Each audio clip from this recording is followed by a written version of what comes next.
This episode is brought to you by Marvel Studios Echo. All episodes streaming January 9th, only on Hulu and Disney+. Rated TV MALV. Viewer discretion advised. Maya Lopez has betrayed her mentor, the notorious Kingpin. Now on the run, she returns to her hometown to prepare for the biggest fight of her life. Don't miss Marvel Studios' hardest-hitting series yet. An epic 5-episode event. Marvel Studios Echo. All episodes streaming January 9th, only on Hulu and Disney+.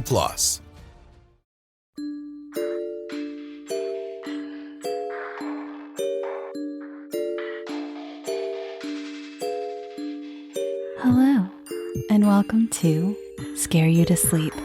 I'm your host, Shelby Scott. Merry Christmas Eve to those who celebrate and to those who don't. Thanks for joining in to listen to me tell you an old-fashioned ghost story. As many of you may know, especially my UK listeners, it used to be an annual tradition to tell ghost stories for Christmas. And I'm so happy that this year I get to tell you all a Christmas ghost story on Christmas Eve. This is a beautifully descriptive and oh so scary tale written in 1893 by Frederick Manley, and I'd like to thank Jenny so much for bringing it to my attention. Now, grab your favorite winter drink, start a batch of cookies or a hot bath, and to those of you who are working, I'd like to say that I appreciate you and all that you do. And to those of you who are alone this Christmas, guess what?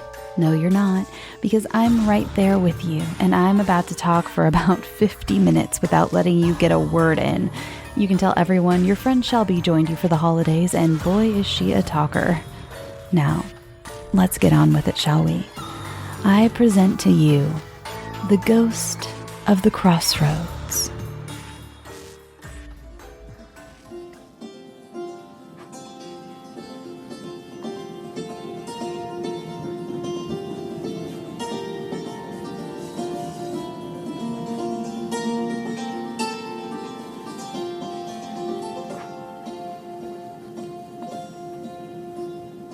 Night, and especially Christmas night, is the best time to listen to a ghost story. Throw on the logs, draw the curtains, move your chairs near the fire, and hearken. Not one among the little group that sat in the snug parlor of Andy Sweeney's homestead that wild Christmas of 1843, when Mrs. Sweeney went to the window and drew the snow-white curtains very close, remarking at the same time, "God shelter all poor travelers," but whose thoughts were as plainly expressed in the general huddling up, which took place as though each one had told his neighbor his particular idea of comfort. And when, in an answer to the good woman's prayer, they joined their voices in one deep, fervent "Amen," and huddled together in the brave glow of the turf fire, the general sentiment of the party was published by a red-haired, dapper little fellow named Reddy, who said, in a rich voice, "'Tis thanking God we should be for this comfort, not forgetting Mrs. Sweeney." Although the Sweeneys were known the county over for their hospitality, on this particular night they outdid all their previous efforts at entertaining. The oak table in the middle of the floor was covered from end to end with good things. We say good things, and we mean it so. There were no wafer-like sandwiches on that table, nor cold liquids in colder bottles, nor frail chinaware. No chinaware could stand food so substantial. Not fancy salads, nor any of those dainties which, as good as to say a hungry man, "Come and eat me, I'm too nice to be lying here," and which, when he has done them justice, spoil his evening's enjoyment and cause life to be a burden to him. No, there were no such insidious edibles on Mrs. Sweeney's table. To think of that supper is to be hungry.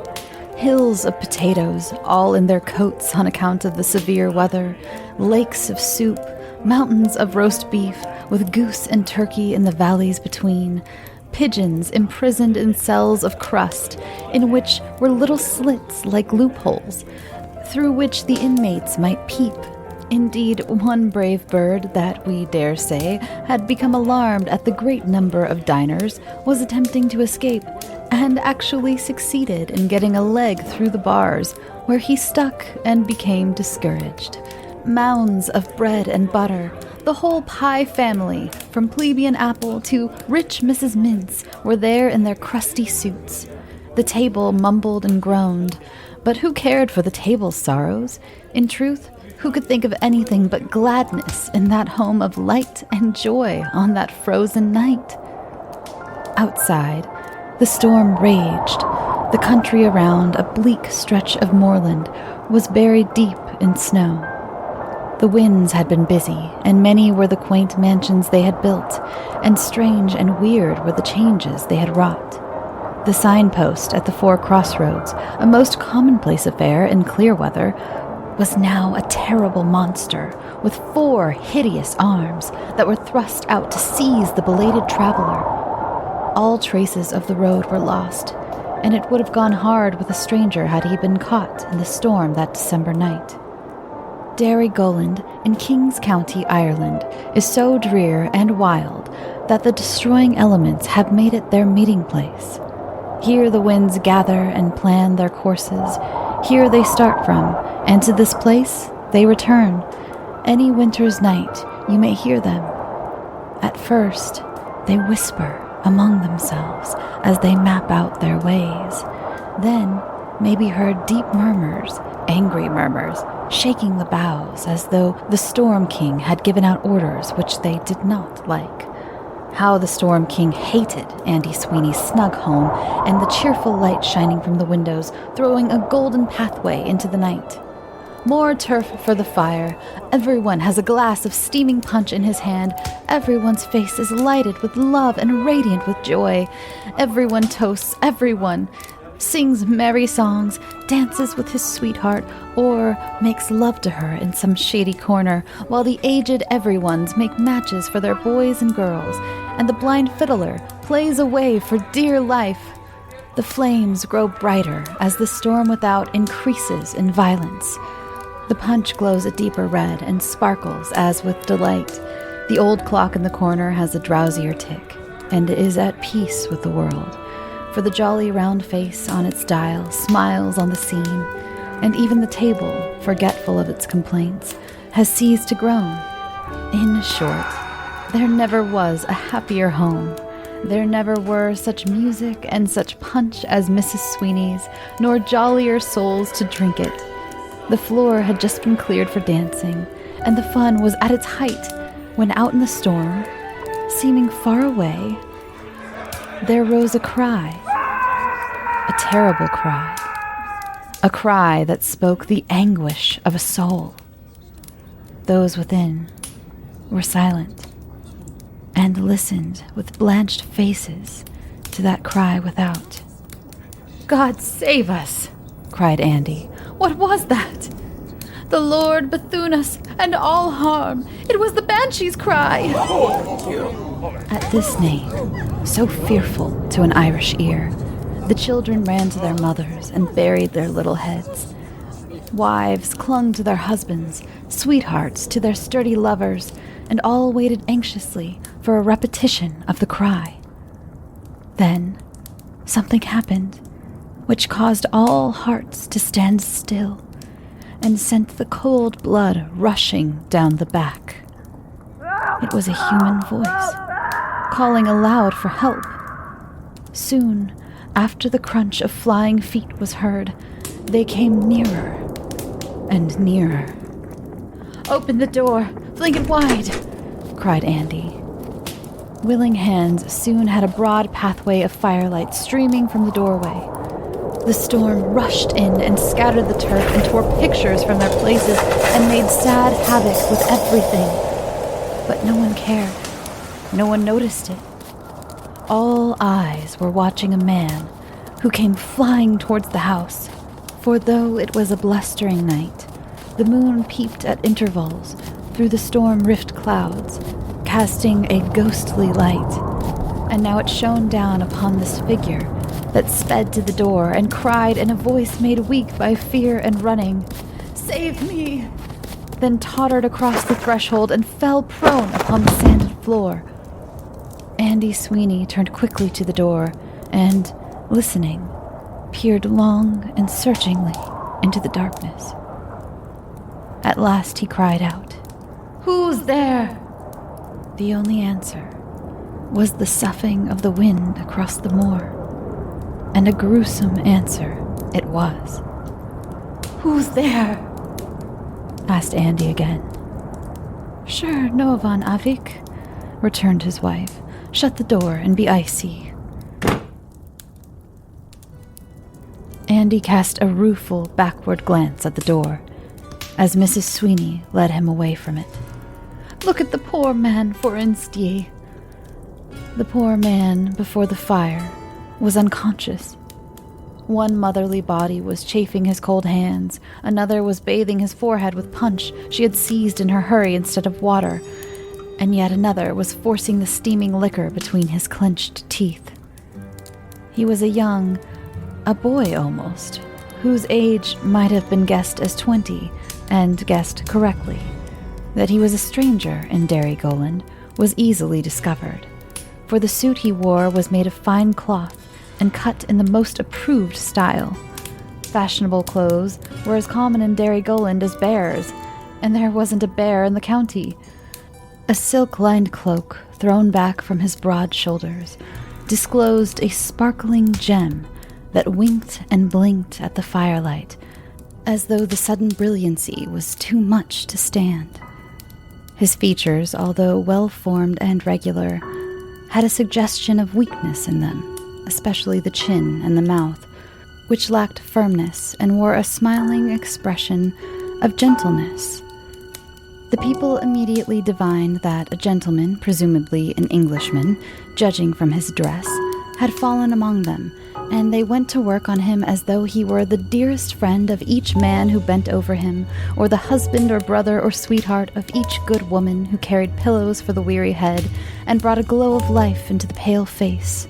So numerous were the little offices performed, so heartfelt and deep in their solicitude. At length, to the great relief of all, the stranger slowly opened his eyes.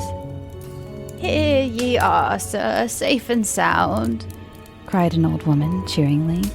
"Look up, sir, 'tis wid friends ye are." The young man raised himself up and asked Andy to assist him to a seat. He trembled violently as he moved with a livid face to the chair which Andy had placed near the fire for his use. They stood at a respectful distance from the young man, regarding him with looks of half fear, half wonder.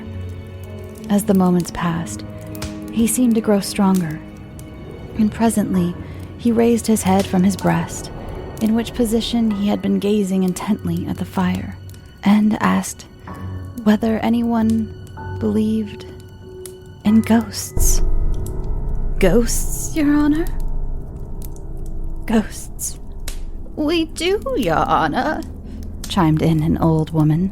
"'Tis me well knows we do. Wasn't there Mary Doolin's mother, Lord rest her, dead and gone 10 years come next Ash Wednesday, as fine a woman as ever put to leather, and as I've often said, and always will say, please God, if I die for it, and if I don't care who knows it, a fine lump of a girl when I first knew her. I knew her mother before her, a decent body too, who married Mike Carlin after he buried his first wife, and then married Pat Doolin when Mike kicked the bucket. God forgive him for a rascal. Didn't Mary Doolin, rest her soul, didn't she meet a ghost at the crossroads? Didn't she?" As no one contradicted, the old woman was preparing to give the story in its entirety when the stranger interrupted. "At the crossroads, did you say?" 10 years come Ash Wednesday. There's a milestone nearby." He appeared to be murmuring to himself as he kicked the blazing turf with the toe of his riding boot. "A flat milestone, like a gravestone." "The same place, sir, and Mary Doolin, rest her soul, a decent thrifty—" "Which of you is the landlord of this place?" "There is no landlord here," said Andy Sweeney, This is my home. These are my friends and neighbors. Will you give me a bed? I'll see that you are paid for it. You are welcome to my place, sir, without money. I don't want that, said Andy rather sharply. The young man noticed the touch of anger in Andy's voice. I beg your pardon. I did not mean to hurt you. I hardly know what I am saying. He buried his face in his hands, leaning his elbows on his knees. Andy's guests, who but lately had stood in fear of the young stranger, now looked at him with great pity stamped on their kindly faces. And even the garrulous old woman, whom he had interrupted so persistently, ventured close to him, saying in a friendly way, Is it on Christmas, sir? Ye'd be given way so? Christmas? Of course. What else? Here, Mrs. Sweeney, ma'am. If yes, please, a glass of punch for his honor. The young man had been stony-hearted indeed. Could he have refused the steaming glass which comely Mrs. Sweeney handed to him? Hard as granite, had he not melted before the expressions of homely sympathy that poured from all sides in a shy manner, as if they feared to offend. For only sufferers, brothers in sorrow, no matter what their station in life may be, know how to comfort sufferers. The fiddler went to work once more and played better than ever, too. The punch flowed again. The rough but sonorous voices joined in familiar airs that brought back many a half-forgotten holiday time. Hands were joined in reels and jigs, until it seemed that the storm had at last taken hold of Andy's cottage and was shaking it to pieces. So lively were the couples who lathered the floor with their heels, as Reddy remarked. The young people who had sought the terpsichorean honors of the evening by holding out to tire each other down had at last tired themselves, and all sat round the fire, anxious for some other amusement than that which left them fatigued and short of breath. The old lady spoken of before, with the inherent instinct of a gossip, for gossips are born, not made, said to the stranger during a lull in the conversation, Did ye see a ghost tonight, sir? Andy Sweeney, imagining the old woman was annoying the gentleman, quickly interposed and begged he would not mind her thoughtless questions. I am not offended, said he, but I hardly know how to answer.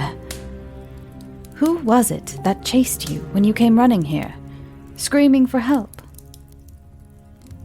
Something in black. How did it happen?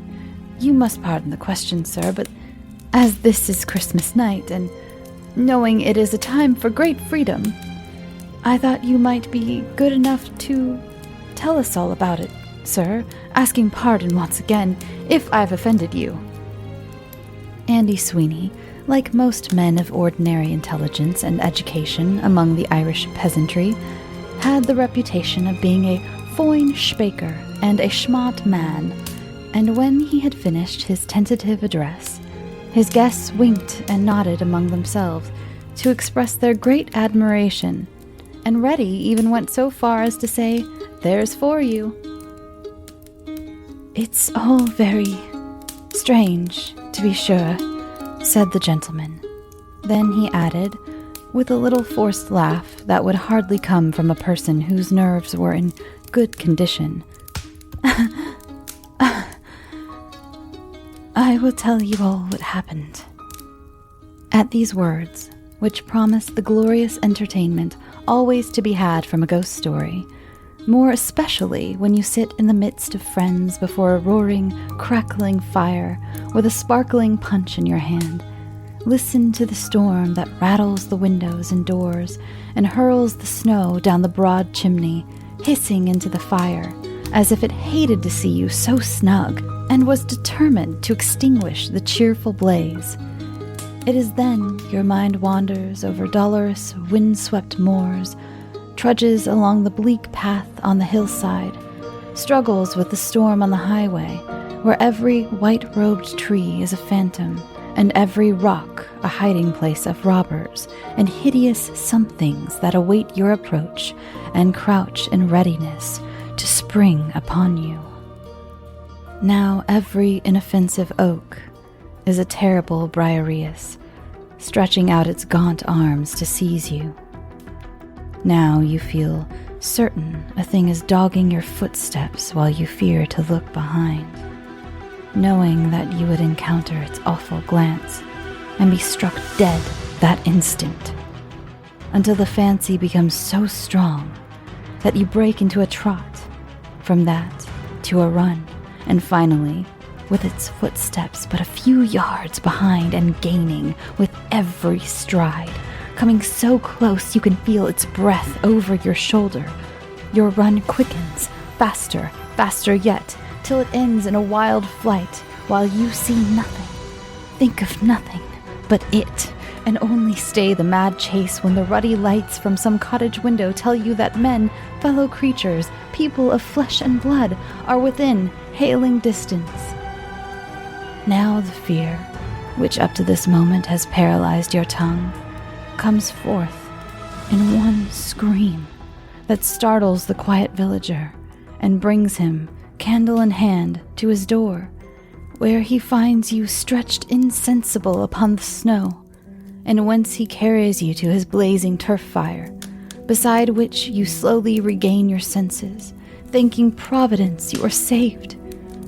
No wonder the cottagers huddled round the fire. So, Andy's guests, being Irishmen and having adamantine faith in the existence of all manner of uncanny things, awaited the stranger's story with breathless interest. "I may presume," he began, "that you all know Squire Goodfellow." "We do. Long life to his honor." "Well," he continued, "I was returning from his house to the inn at the village, where at present I am staying. What I had been doing there is needless to say. The squire, who, as you all well know, is a downright good gentleman, endeavored to dissuade me from going home afoot in the storm, and invited me to sleep under his roof until morning. I, knowing he already had as many guests as his place could hold with comfort, thanked him for his kind offer, and started out for the inn and bed, for I have been traveling for the past few days. I need not remind you of the weather. Suffice it to say that the snow was blown into my eyes until it blinded me, and I wandered from the road. My fingers were stiff and frozen, so that I found it impossible to hold my cloak about me. I could not see an arm's length before me. The snow fell so thick and fast. The night was so dark. My eyes were growing heavy. I felt sleepy. But knowing to lie down in the treacherous snow meant death, I made one last mighty effort and struggled on. At length I got so weak I could only stumble forward, and 3 or 4, maybe 10 times I fell. Then I cried out for help. Cried, screamed, yelled as I never did before. I called. How lonely, how awfully grave-like the stillness was. My very voice seemed muffled. Then, a feeling of rest, a sensation of great calm came over me. I no longer felt the cold, nor heard the wind, nor knew fear. And I was about to sleep. It would have been my last, when some stories of travelers who had kept themselves awake by self-administered punishment came, most strange to tell, to my mind. The thought of death on that desolate moor, far from the hearts that loved me and awaited my homecoming, was so overpoweringly maddening. I tell you that I tore my hair and shrieked out, "I will not die! I will not! I pulled open my coat and found my pocket knife. That saved me. See, where my coat is punctured. It's a mercy I didn't run it up to the handle into myself, in my efforts to stimulate myself. In spite of all my efforts, I was slowly but surely, oh, so surely, sinking, till I cried again in desperation. Fool, fool, why did you venture it? What wouldn't I give to be back at the Squire's? All, everything, anything to be saved, anything. I'll save you. My good friends, the voice that uttered these words was so close to my ear that it seemed a whisper from another land, and I thought I was already dead. How was I to reason otherwise? In that moment of death, on that distant moor, the words were like a supernatural answer to my prayer. I trembled. The sound of the winds, the falling snow, brought me to myself. Then the words repeated, "I'll save you." I turned and looked at the speaker. His voice had sent a shiver, not like that produced by cold, through my frame, so that I was afraid to meet his gaze, which I know, I can't tell how, was fastened on me and pierced me through and through. Without venturing to meet his eyes, I said, "Who are you?" And he answered, "One who will save you." "Are you a farmer hereabouts?" I inquired, at a loss what to say. "Look and see," he answered. As he said this, I fancy he chuckled quietly. Then, though I had no desire to do so, despite my efforts to do otherwise, I felt myself turning to meet him. I felt myself do this, I say, while I endeavored most strenuously to keep my back to him. Shall I ever forget his eyes? Shall I ever forget the devilish leer on his face? Never, though I live to be 1,000 years old. He was a very tall, thin, middle-aged man, dressed all in black, from the beaver on which I remarked, not a snowflake fell. To what I could see of his lower parts, I noticed his appearance in a second, and while I glanced at him, he stood grinning at me with the greatest good humor. I dared not speak. I could not speak.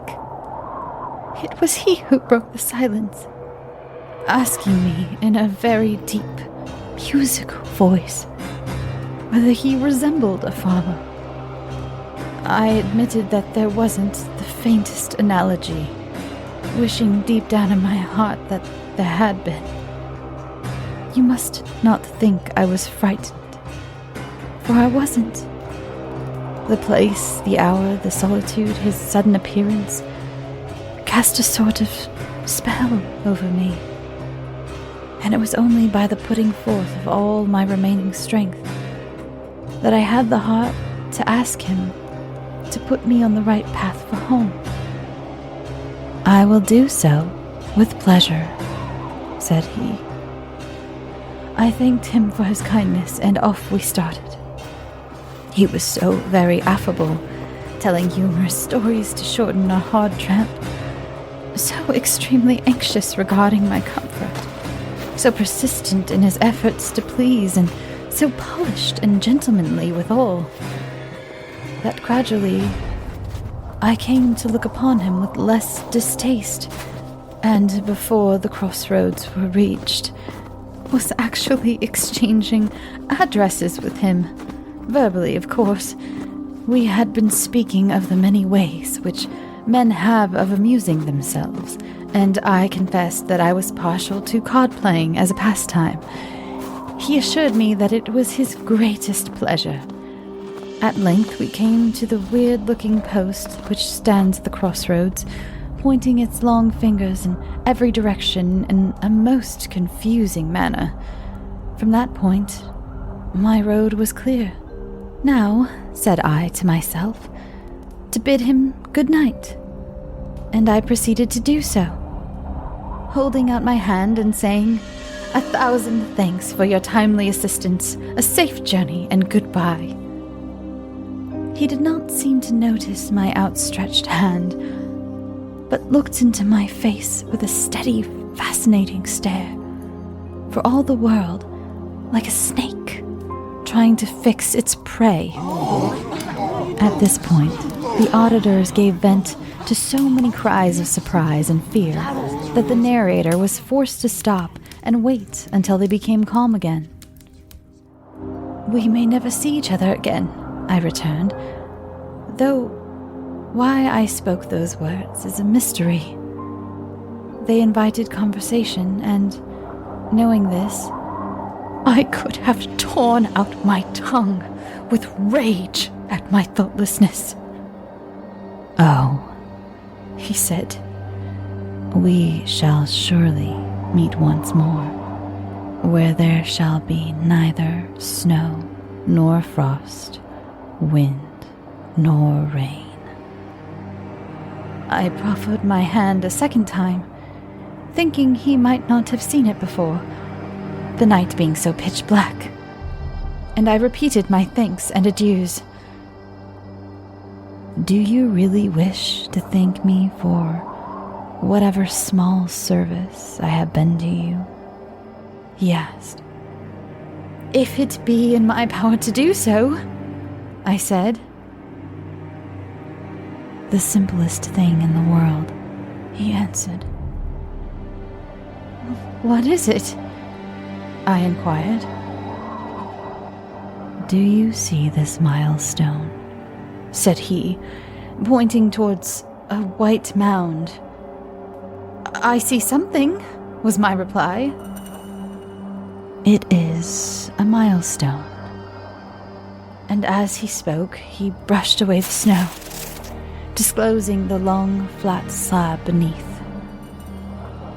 "Well," said I. "You can thank me by sitting down, facing me on that stone, and appeasing a craving, a hunger which tortures me."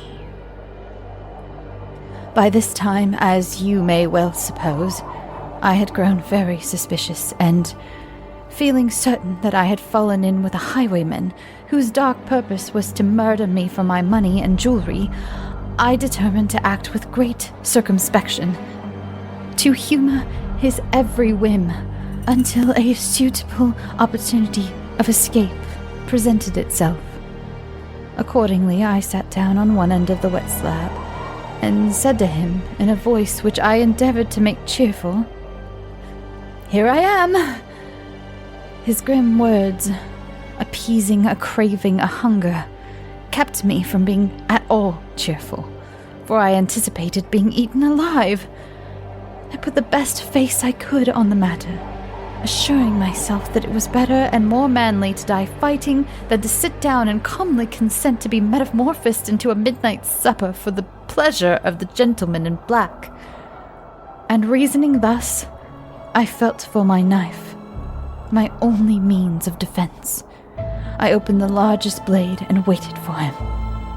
You must remember, my good people, that I thought of all these things in a second, while he advanced to the milestone, on which he presently seated his black self. I clenched my teeth and clutched my knife, in readiness for the fight I thought must surely come. But to my surprise, he took from his back pocket a pack of cards, placed them between us on the slab, and said, "I will play you a few games of 45s, at a sovereign a game before we part.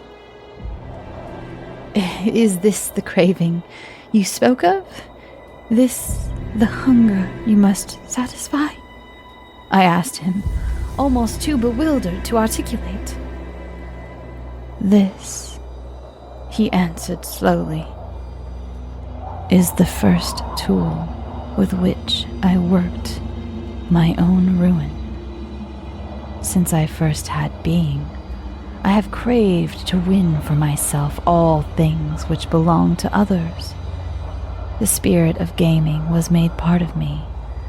It has grown with me, gained strength with years, until now it is all I live for.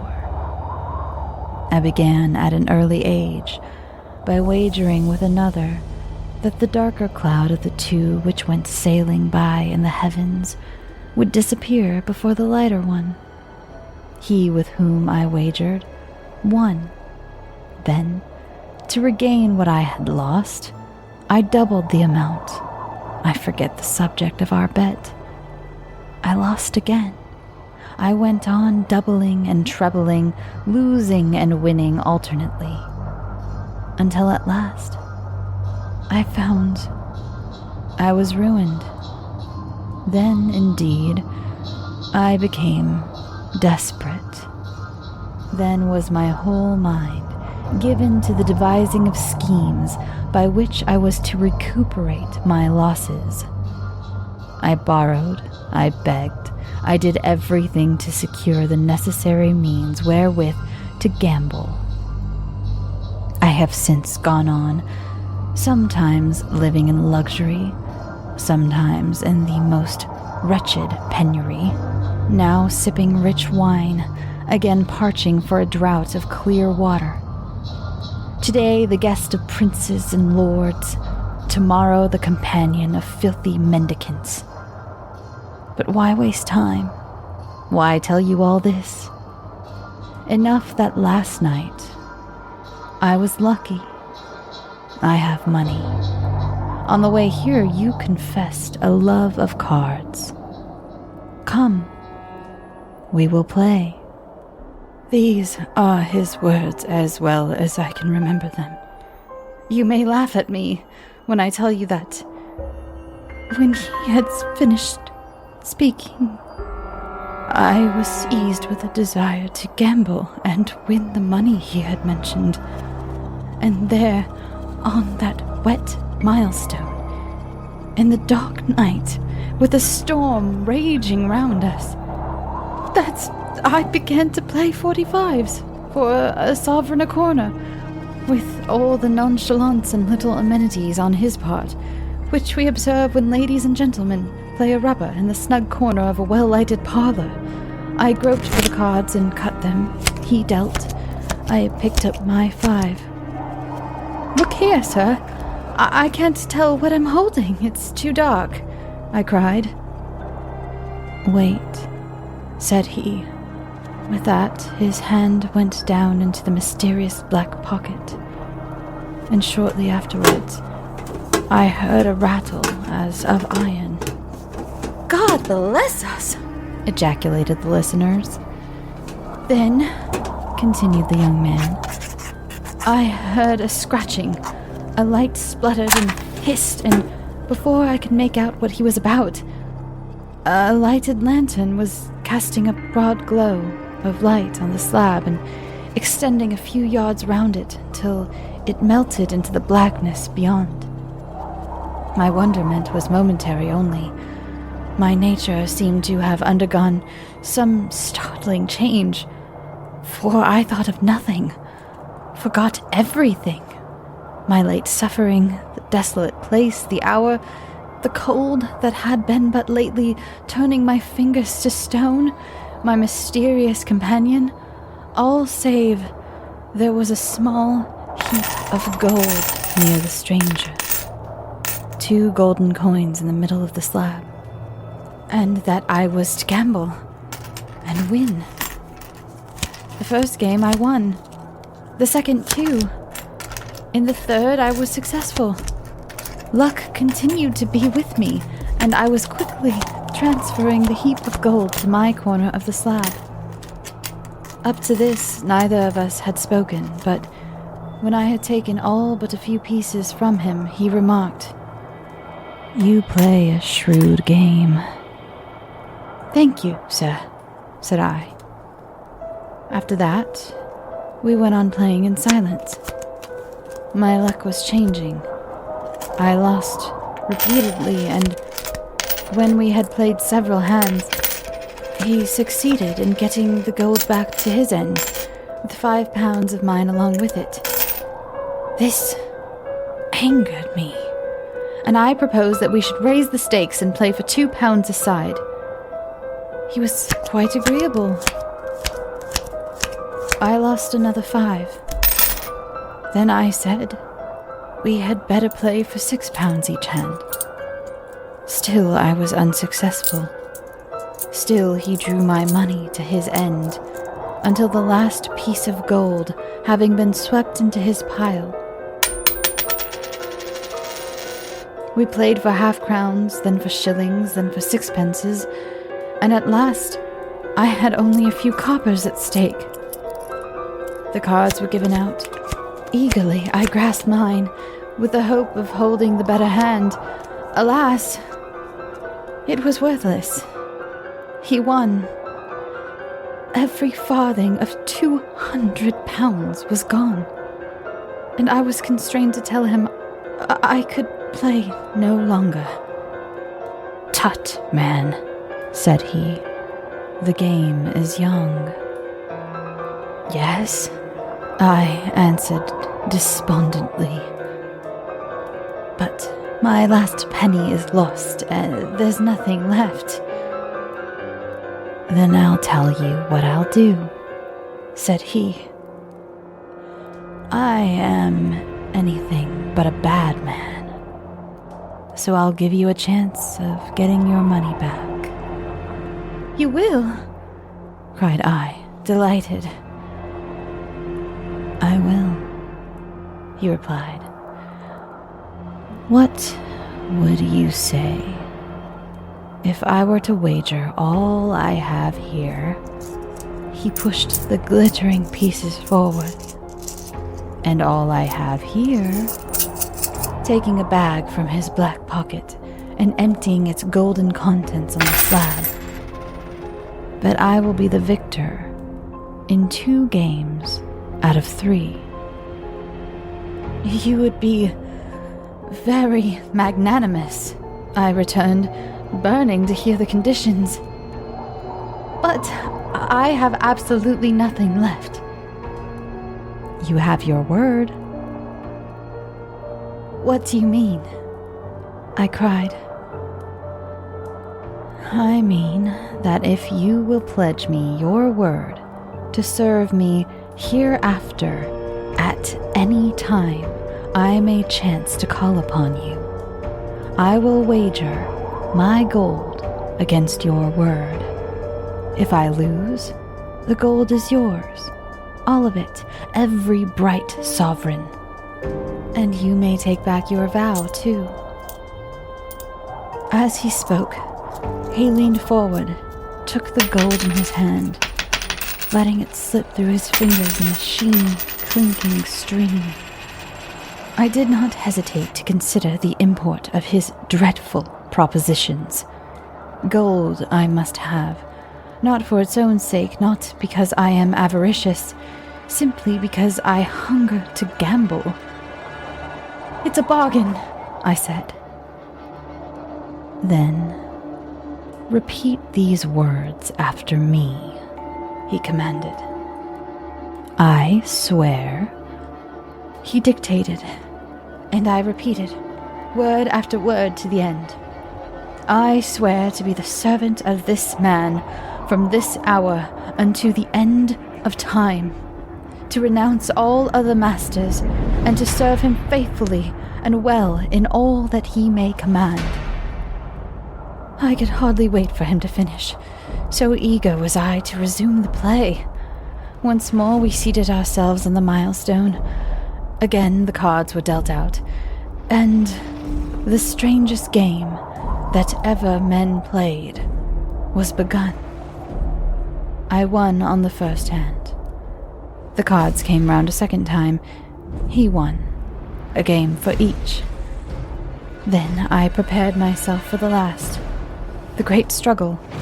Victory meant riches and freedom. Defeat, I know not what. My brain was on fire. My hands trembled so that in picking up the cards he had placed near me, the cards which were to decide for or against me, they fell out of my shaking fingers and dropped onto the snow at my feet.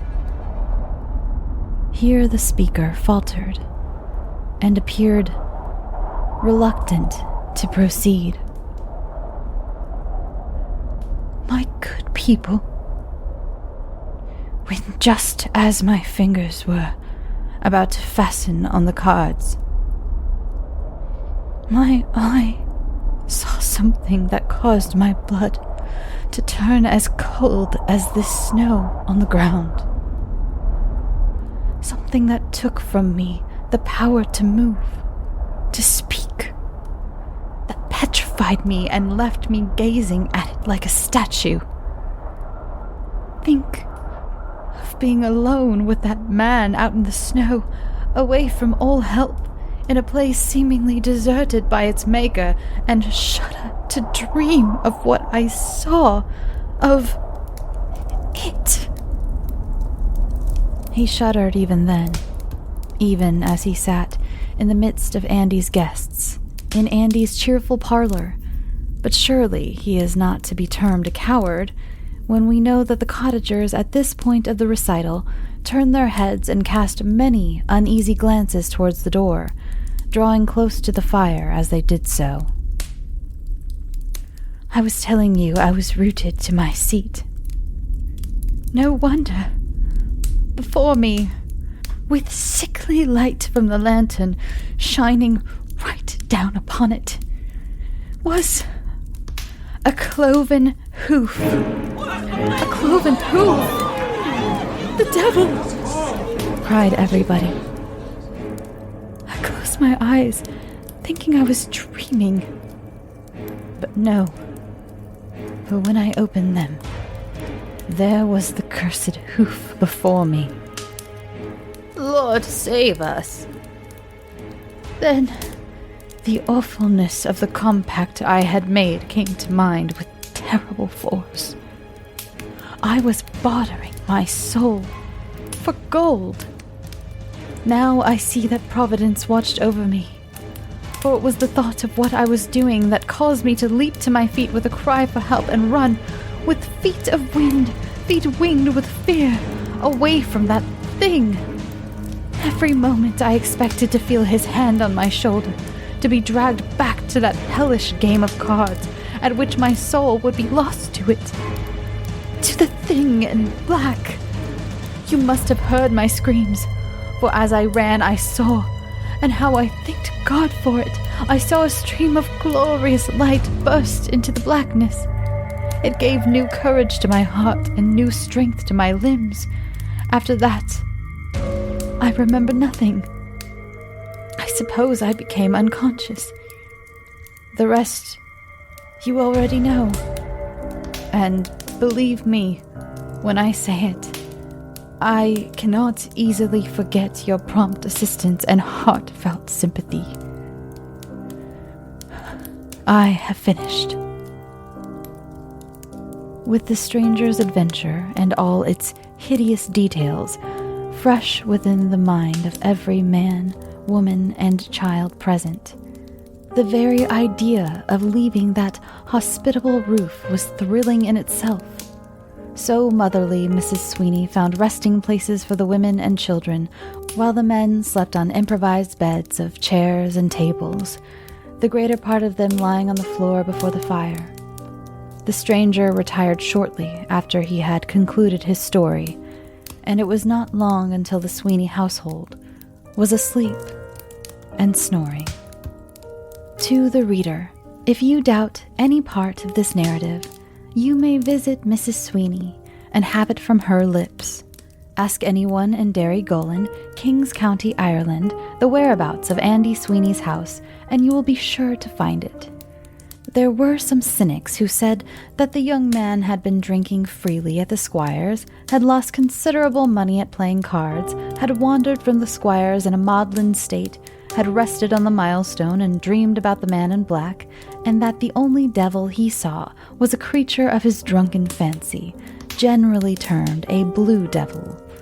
But Mrs. Sweeney, and most of her guests, maintained that the gentleman could not have related his adventure, and described it so graphically, too, had he been intoxicated. I give no opinion in the matter. The readers may take what view of it they please. Hey there, it's the new year. You've got mood boards and resolutions, and work is back in full swing, and you don't need any extra stress in your life. And Factor's ready-to-eat meal delivery takes the stress out of meal planning and sets you up for success in the new year. Skip the grocery stores, prep work, and cooking fatigue. Instead, get chef-crafted, dietitian-approved meals delivered right to your door, with over 35 meals to choose from per week, including options like keto, calorie smart, vegan plus veggie, and more. Plus over 55 weekly add-ons. You'll have a ton of nutritious and flavorful options to kickstart your resolutions. Forget frantic lunch preps and rush dinners. Factor's 2-minute meals are your secret weapon in the new year. Fuel up fast with restaurant-quality meals, all delivered right to your door. Factor now offers loads of snack options like breakfast, smoothies, juices, snacks, and more to keep me going no matter what's on the schedule. Skip the overpriced takeout trap. Factor is cheaper and way more delicious than takeout. Get chef-crafted, restaurant-quality meals delivered right to your door. They are ready to heat and eat in just 2 minutes, which means more time for you. Need a special occasion meal? Gourmet Plus is the perfect solution if you're looking for fast, upscale options done easily. When things get hectic, Factor is flexible. Change up your order every week with plans from 4 to 18 meals per week. Or pause or reschedule your deliveries anytime. Stress less over meal times in the new year. Factor's no prep, no mess meals free up time otherwise spent on shopping, cooking, and cleanup. No more wasting time in the kitchen. Not only does Factor offer fast, simple solutions when I'm too busy to cook, they also help me stay on top of my goals. With offerings like Protein Plus and Keto, I can stay on track. This is definitely going to come in handy for my New Year's goals. Factor has everything I need for a week of flavorful, nutritious eats. In addition to ready-to-eat meals, they have cold-pressed juices, smoothies, energy bites, extra protein, veggie sides, and more to keep me energized during frantic times. Head to factormeals.com/scareyoutosleep50 and use code scareyoutosleep50 to get 50% off. That's code scareyoutosleep50 at factormeals.com. As many Scary to Sleep fans know, I've been going through a lot of changes in my life. And one thing I've been doing is getting my finances much more organized, and that includes paring down some of the subscriptions I pay for. It feels like everything is a subscription these days, be it for the gym or streaming services or music, the list goes on, and something that has helped me tremendously is Rocket Money. They not only helped me cancel subscriptions that were a pain to try to do myself. Have you ever tried to deal with some of these companies directly? It's just a headache. Rocket Money also alerts me when the subscriptions I did keep go up in price, giving me the ability to weigh my options and keep those little extras that add up oh so quickly in check. Rocket Money is a personal finance app that finds and cancels your unwanted subscriptions, monitors your spending, and helps lower your bills. I can see all of my subscriptions in one place, and if I see something I don't want, I can cancel it with a tap. I never have to get on the phone with customer service. Rocket Money has over 5 million users and has helped save its members an average of $720 a year with over 500 million in canceled subscriptions. Stop wasting money on things you don't use. Cancel your unwanted subscriptions by going to rocketmoney.com/scareyoutosleep. That's rocketmoney.com/scareyoutosleep. rocketmoney.com/scareyoutosleep. Thanks for listening. Thank you for joining me on these 2 holiday episodes this year. It was so much fun, and I hope you're all having a great week. Whether this is a week of celebration for you or just another week in December. You can follow the show on Twitter, Tumblr, Instagram, Reddit. You can join the Facebook group, which is growing so much. I'm so happy to see so many new faces. If you could do me a huge favor and tell one friend about this podcast, I would be eternally grateful. I think that's all. Now, go get some sleep. Sweet dreams.